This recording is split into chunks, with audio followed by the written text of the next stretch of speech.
So you've just heard about what comparative concepts are, and we will be talking about our idea for how they may be employed for multilingual constructicography. I mean, linking different constructicons to each other.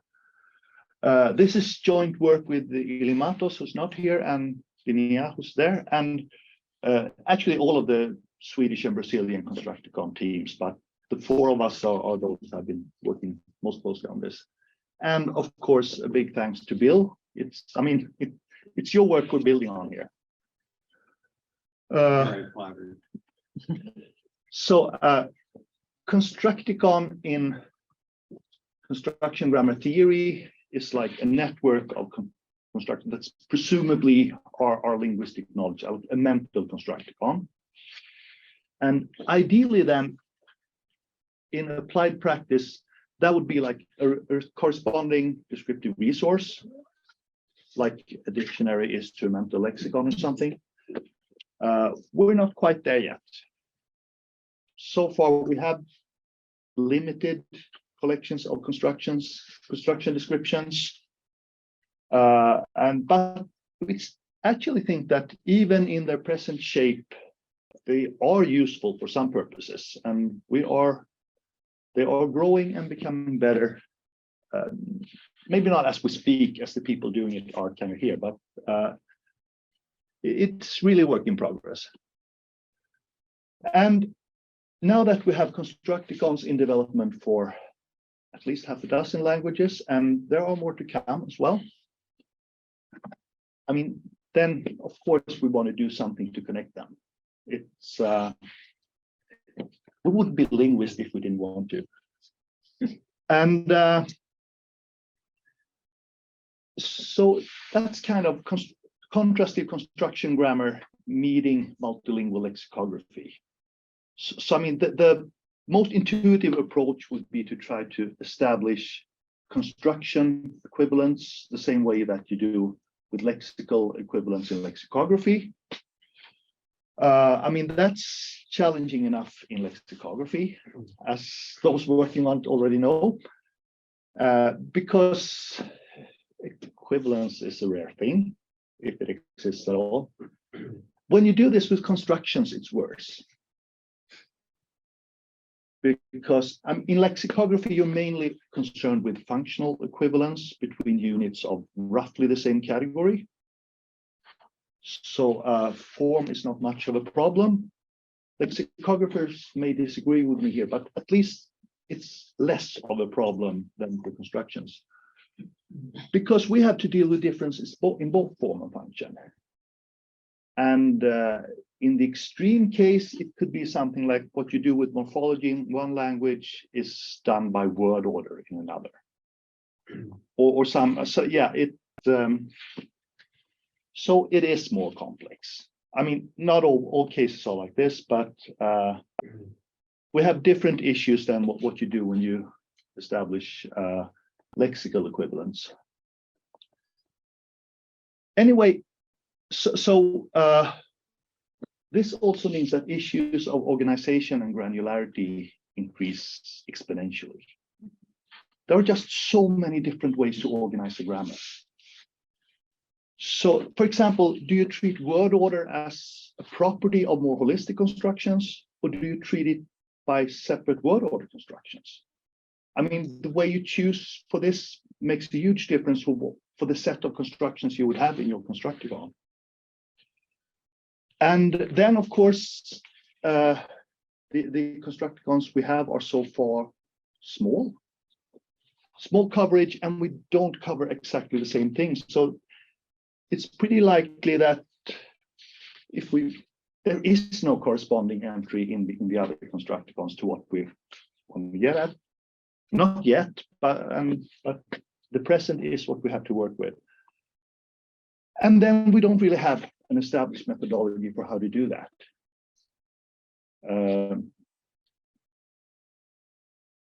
In lexicography, it's been done for like thousands of years.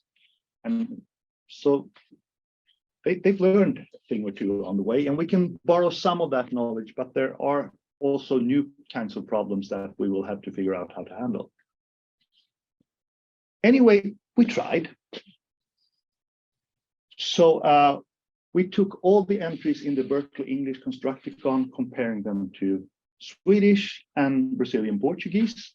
I won't go into the details of how we did that, but to handle this issue, we looked at both functional equivalence and formal similarity, and also a superordinate notion that we call constructional correspondence. Like, is there anything we can compare with at all? And then for any given correspondence pair, they could be more or less functionally equivalent and more or less formally similar. The results of this was actually encouraging regarding comparability. So for almost all of the entries in the English Constructicon, we could find corresponding constructions in both Swedish and Brazilian Portuguese, and usually with a high degree of functional equivalence as well. Although this could be used to be due to the bias that you start out from a particular language and sort of converge towards that. But regarding how we did it, it was discouraging. To begin with, we had this bias, which is not only towards English, but also towards the Berkeley English Constructicon, the way they have organized the entries and did things, which is very FrameNet inspired. That influenced how they describe the constructions, and that so there were all these issues to deal with. You could easily find things similar to that, but it was a lot harder to find the differences. We took a lot of work, and I still think we're not entirely rid of it. So to do something that would be more fair, we would also have, I mean, this was unidirectional, so you would also have to do something similar in the opposite direction. And you would need that to do that for every construction in every language in every direction. That's a lot of work. And it was also very time consuming to do this, especially in the cases when we didn't have any corresponding entries to begin with. So we had to, investigate them in the language and build them up. So it's simply not feasible to do this on a large scale. So the take-home message is that the high degree of correspondence suggests that this is worth doing.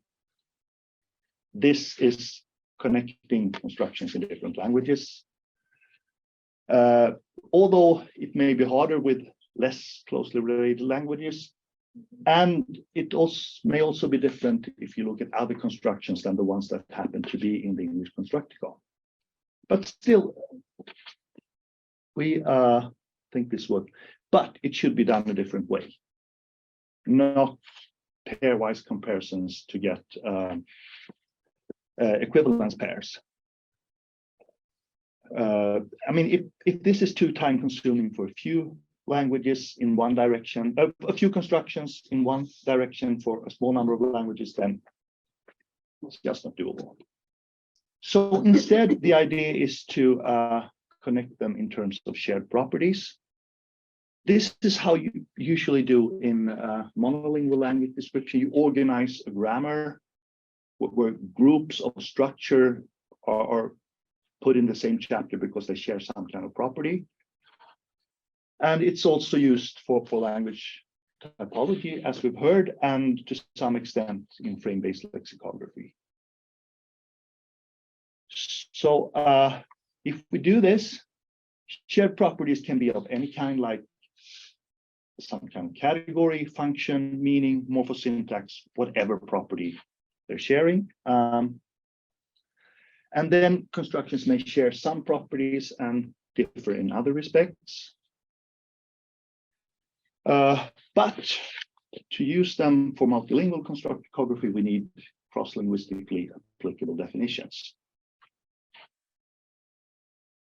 And also, when you look at diversity of different constructions out there, different kinds of properties may be relevant for both different constructions and also different purposes of the comparison. I mean, some are using this for language technology, others want to use it for language pedagogy, and so you want to do different things. So we want to have a flexible linking system that can be adapted to different situations. And to do this, we want to use comparative concepts. Combine, like precisely what Bill presented to us this morning. And we'll also use framenet frames and include that in the mix. I'll get back to that later. So I won't give you another talk on what comparative concepts are. You've already heard that.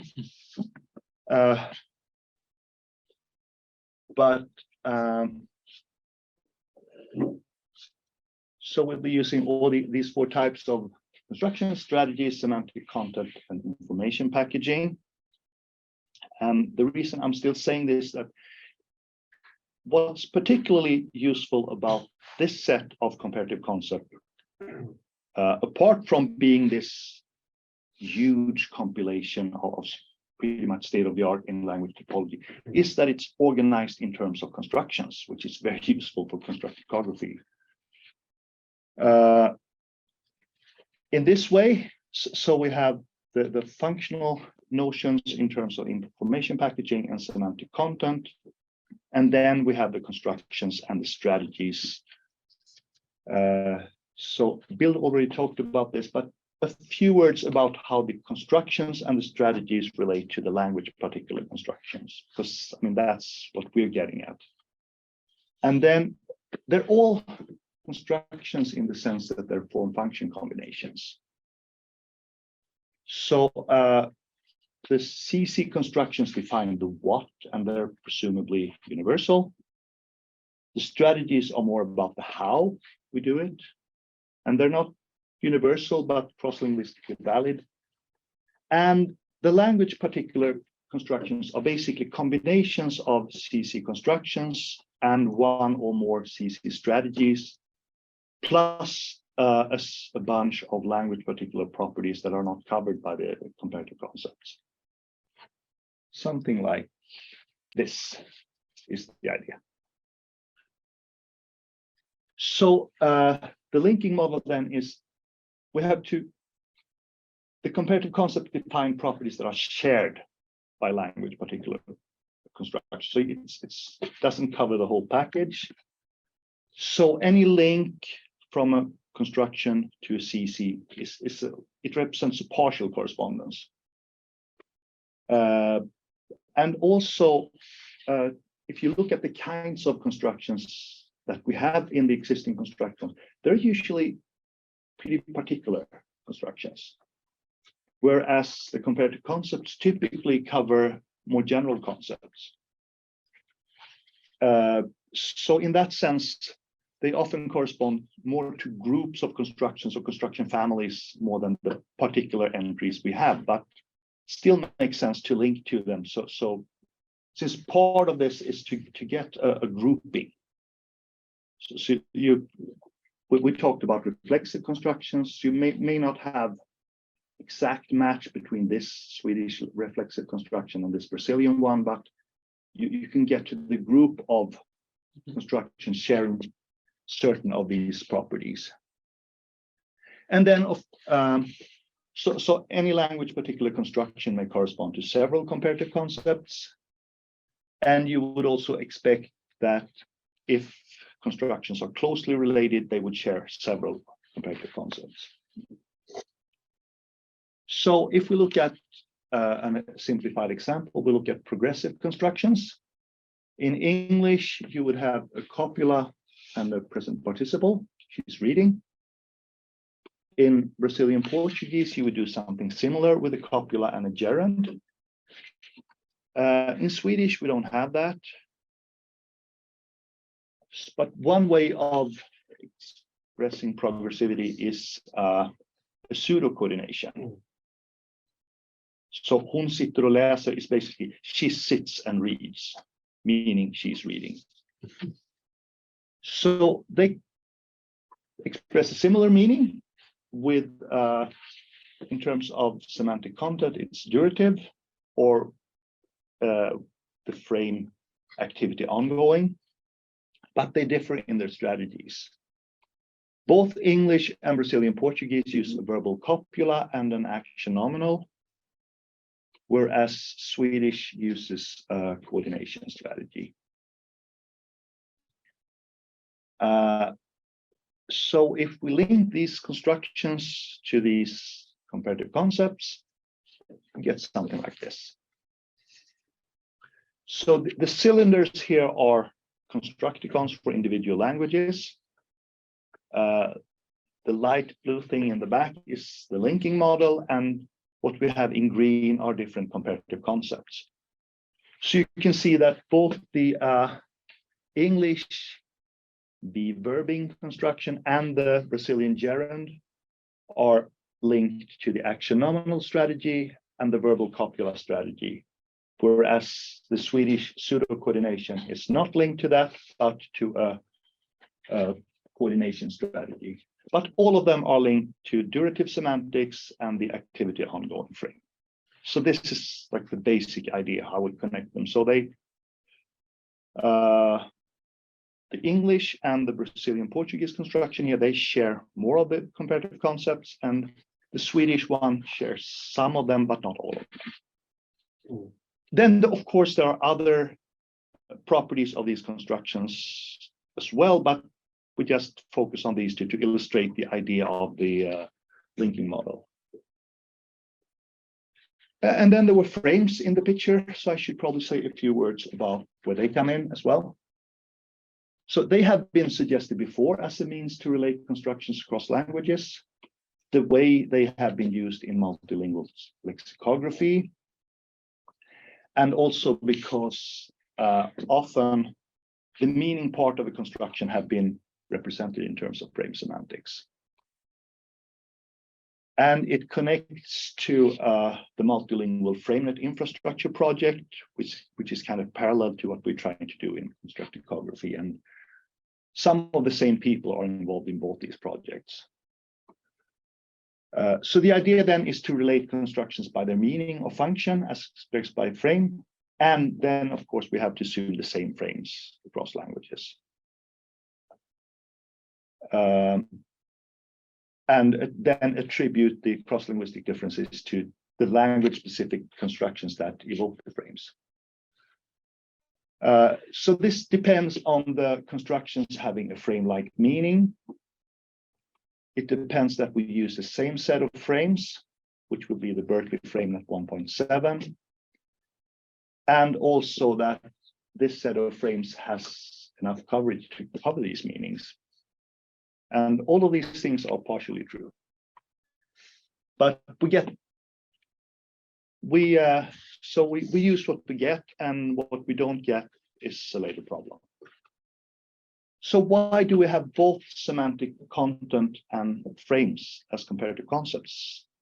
They're both describing the meaning part of constructions, but it's only a partial overlap, because FrameNet is more oriented toward lexical semantics, and Bill's model is more oriented towards morphosyntax. And also, there are different preferences in different communities. I mean, people already working with FrameNet, they want to use frames, whereas linguists not using frames would prefer, probably prefer what we get from Bill's model. And also, we don't need to choose it. I mean, it's low-hanging fruit in the sense that they're already there. If we take the set of comparative concepts, there's no point in excluding the semantic content. We get the whole package. And since a lot of the existing constructions are already connected to FrameNet, that's already there as well. So the idea is that the linking model includes all of it, and then it's up to the user if they want to use all of these, both the frames and the typology-based comparative concepts, or just part of them. But we want to offer all of what we have. Yeah. So to provide you with another example in which this linking model has been tested for a family of constructions in 3 different languages using the set of comparative concepts and frames that are relevant to them, we're going to talk a bit about the noun-headed infinitival sentences in English, Brazilian Portuguese, and Swedish. So this is work to be published in a volume organized by Alex pretty soon. So if you feel like reading it really fast, you can ask Alex. So, yes, just kidding.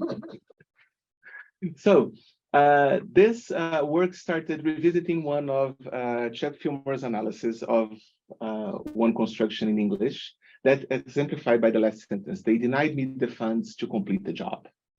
So in a 2008 paper, Chuck analyzes this construction as the wherewithal construction, or the infinitive relative modal construction in English.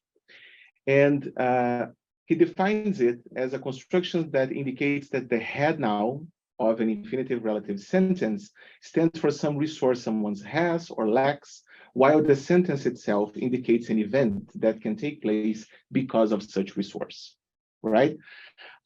So later on, he will be referred to that as a valency augmenting construction, because it would augment the valence of the noun to some extent to include another frame element in the sufficiency frame, right?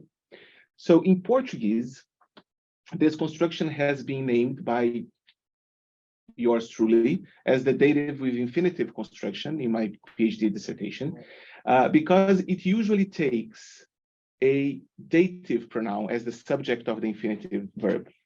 Not in the examples there, because they wouldn't fit in the line, but it's usually the case. So there are 2 possibilities. There is one construction with the same sufficiency meaning. So, for example, eu tenho dinheiro para viajar, I have the money to travel, right? And there is another one with an obligation reading. So eu tenho louça para lavar, I have dishes to wash.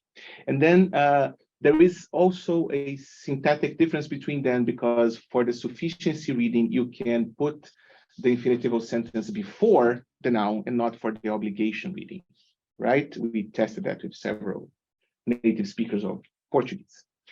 For Swedish, we have a family of adenominal infinitive constructions. There are 4 of them.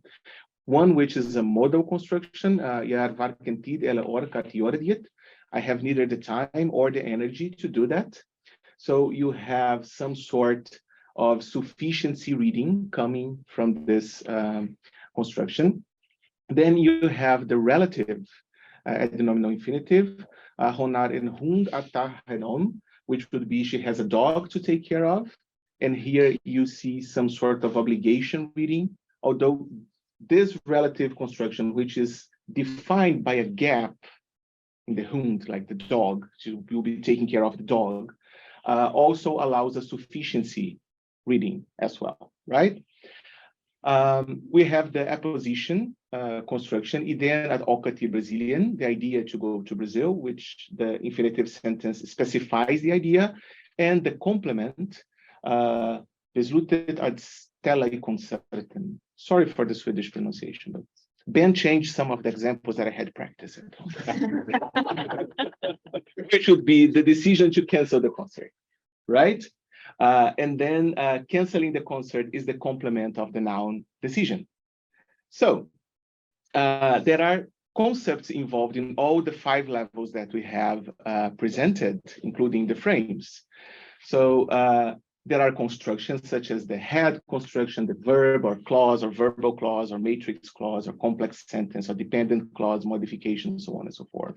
There are strategies such as the direct predicate for the infinitive, or the gap or preposition, because the constructions in Portuguese do involve a preposition, which is para, and the action nominal in the case of the decision, and so on and so forth. There are semantic concepts such as the necessary participant sharing for the gapping construction, for example. And there are also information packaging concepts such as referent, modification, predication, and there are frames, namely 2 of them, sufficiency, in which an item enables an enabled situation, and obligation, where an agent has, or a responsible party has a duty that they must fulfill. So what we did in this analysis was looking at both the construction level. So in this table, it's represented as CXN, right? And the CE level for each construction. And then we associated comparative concepts, including frames, to the relevant levels. So, for example, because the construction in English evokes the sufficiency frame, then the sufficiency frame is associated at the construction level. Also, the relative clause construction is associated to the construction level because it's the whole construction. But the relative clause head is only associated to the head construction element. And the relative clause itself is only associated to the infinitival relative C construction element, right? And as you can see, we were able to associate a number of comparative concepts for the English construction and for the dative infinitive sufficiency in Brazilian Portuguese. Here you see that some of them are the same, some are not, like the preposition here. And the same for the obligation reading. Here the frame is different. And we did the same for the Swedish constructions, right? So for the modal construction and the relative construction and the apposition and the complement construction. We did all those associations in the FrameNet Brazil web tool, and then we explored the system that we shared with some of you before this conference, the C5 visualization tool, but not only as a visualization tool, but also to build the alignment and represented as a graph, right? So what you have here, it's really tiny, but I can maybe use the pointer. No, I cannot use the pointer here.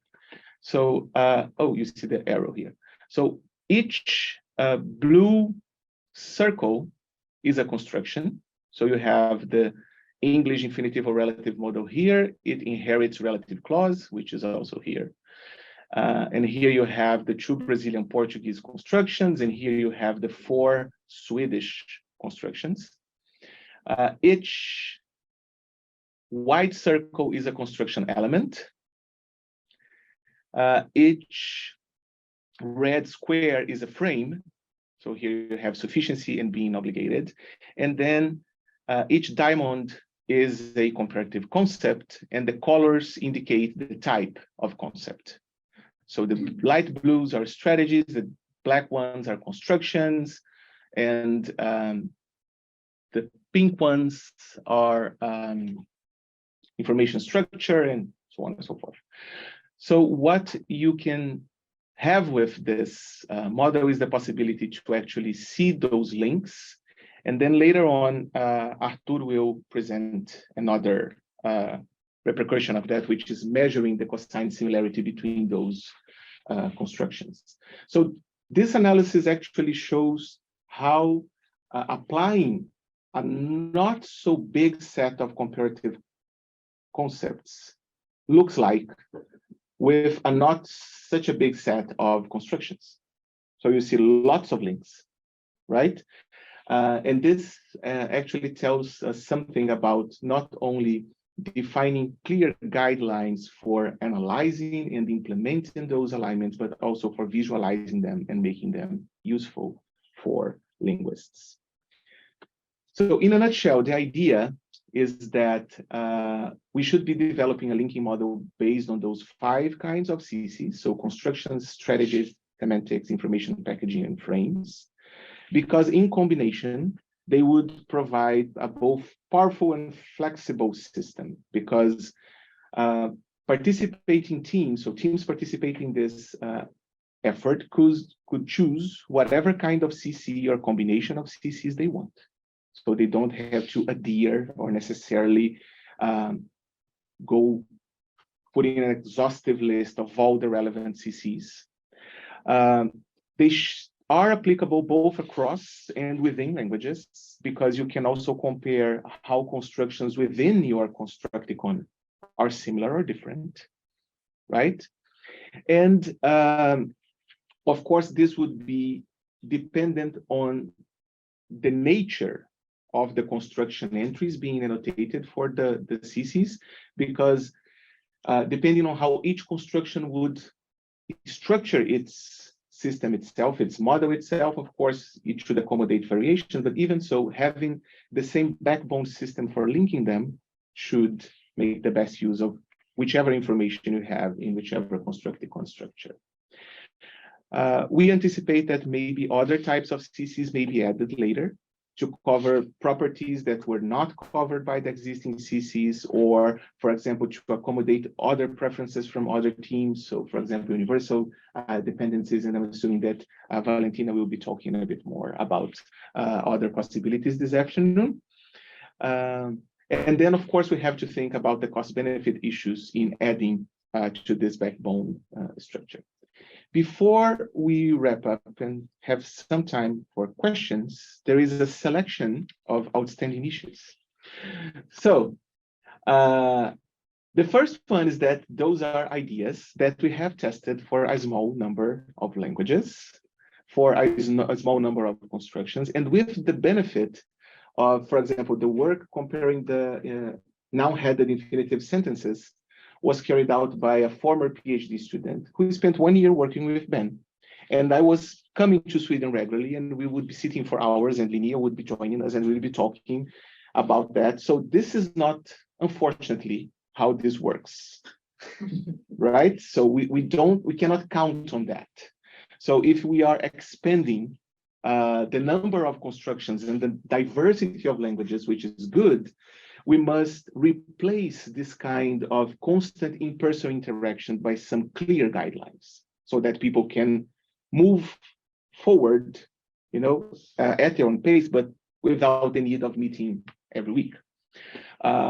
Also, we have a problem of coverage because not all constructions that we have would be covered by the currently available comparative concepts, and that kind of refers to the question I asked Bill. So people would want there to be a comparative concept for that case that they found, and we thought about that for the guidelines. We'll show you how. And there are some issues about using frames as comparative concepts. The first of them is because we cannot count on Berkeley FrameNet to develop new frames upon our demand. Like calling and say, here's a list of frame we need. So, yes.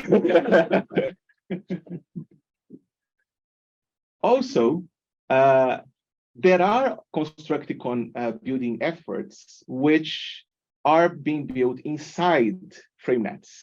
It's the case for Brazilian Portuguese, the case for German, and just in Japanese, just 3 examples. And we can add new frames.